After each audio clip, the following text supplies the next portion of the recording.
چرا نظام‌ها و حکومت‌های مادام‌العمری ماهیتاً ناقض حقوق بشر هستند؟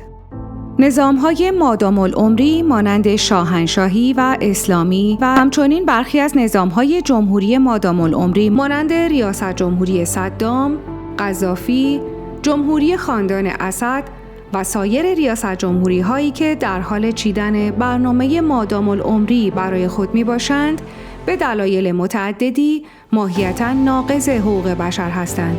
و به هیچ وجه نمی‌توانند دموکراتیک باشند. زیرا نظام‌های مادام‌العمری از این نظر که باید به فکر حفظ استمرار و بقای دائمی خود باشند که مبادا این دوام و بقا به خطر بیفتد، نمی‌توانند آرای مردم را ملاک قرار بدهند، زیرا ممکن است آرای مردم با ماندن آنها بر اریکه قدرت موافقت نداشته باشد. بنابراین به اجبار باید نظر و آرای مردم را نادیده بگیرد و رو به استبداد و دیکتاتوری آورده و به شدت با مخالفین خود برخورد کند. زیرا مسلماً مخالفت با چنین نظام‌هایی اصولاً معنا ندارد، چون که در یک نظام مادام‌العمری قرار به هیچ گونه تغییری نیست و به قول معروف آش خال است که بخوری پاته و نخوری هم پاته. و در مواجهه با چنین نظام‌ها و حکومت‌هایی مانند حکومت و نظام شاهنشاهی و نظام اسلامی، از آنجا که قرار به تغییر نظام نیست، بنابراین مخالفت با آن هم معنایی ندارد و در نتیجه مخالفین آن باید حتماً حذف شوند و مخالفت با آن هم در حرف و کلام هیچ گونه فایده ای نداشته و تنها راه برخورد با آن لازم است که از مشی مسلحانه تبعیت کند. همانطوری که در نظام شاهنشاهی همه گروه‌های تاثیرگذار مخالف نظام شاهنشاهی تا قبل از عمومی شدن مخالفت علنی که منجر به کشته و زخمی شدن تعداد زیادی از آحاد مختلف مردم شد، حتماً از مشی مسلحانه پیروی می‌کردند و هیچ راه دیگری برای مبارزه نبود که با سرکوب شدن و دستگیری و اعدام و خوردن برچسب خرابکار به مجاهدت آنها همراه میشد و طبیعتاً به علت سرکوب شدید موفقیت چشمگیری از مشی مسلحانه نیز عاید نشد و قیام‌ها و حرکات غیر مسلحانه نیز مانند قیام خونین 15 خرداد سال 1342 به شدت سرکوب شد و راه به جایی نبرد، هرچند که تبدیل به آتش زیر خاکستر برای انقلاب سال 57 شد. نظام‌های مادام‌العمری شاهنشاهی و نظام اسلامی هر یک برای مادام‌العمر بودن خود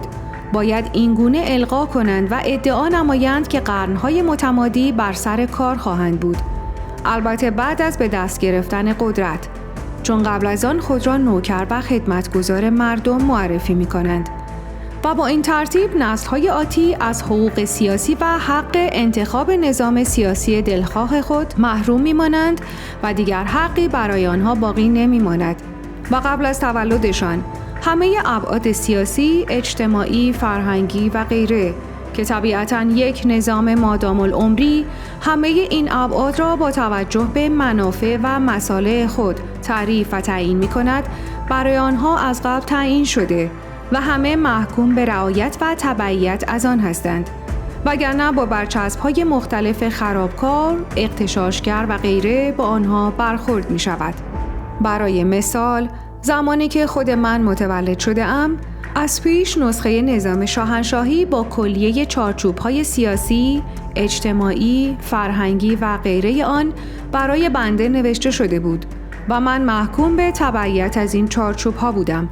و فقط میبایستی آهسته میرفتم و آهسته میآمدم بدون حق هر گونه اعتراضی و یا داشتن حق رأی و یا برخورداری از ثروت ملی و سهم مشخصی از آن. همچنین هر کس که در حکومت اسلامی متولد شده نیز به همین ترتیب محکوم به قبول و تبعیت از چارچوبی است که یک نظام مادام‌العمری برای خود تعیین و به زور اسلحه به ملت تحمیل می‌کند. و تاکنون هزاران نفر جان خود را بر سر اینکه چرا چنین محکومیتی برای آنها صادر شده از دست داده‌اند و متاسفانه از دست خواهند داد. زیرا بر اثر حقه‌بازی‌های سیاسی اسلحه به دست انسان‌های ناباب که دچار جنون قدرت میشوند افتاده و وقتی که ملت از ظلم و ستم نظام مادام العمری به سطوح میآید، گرفتن این اسلحه از دست آنان به این سادگی نیست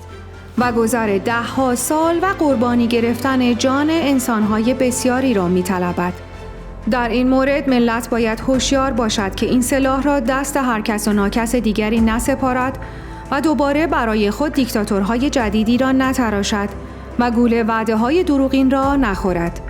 همان گونه که ما فریب سیاست‌بازی‌ها و دغل‌کاری‌ها را خوردیم و دولت موقت راه را ناخواسته برای این دیکتاتوری هموار کرد و ملت وقتی به خود آمد که کلاه گشاد سیاست‌بازان به سرش گذاشته شده بود و فریب خورده و اسیر نیرنگ شد و دیگر راه گریزی نداشت.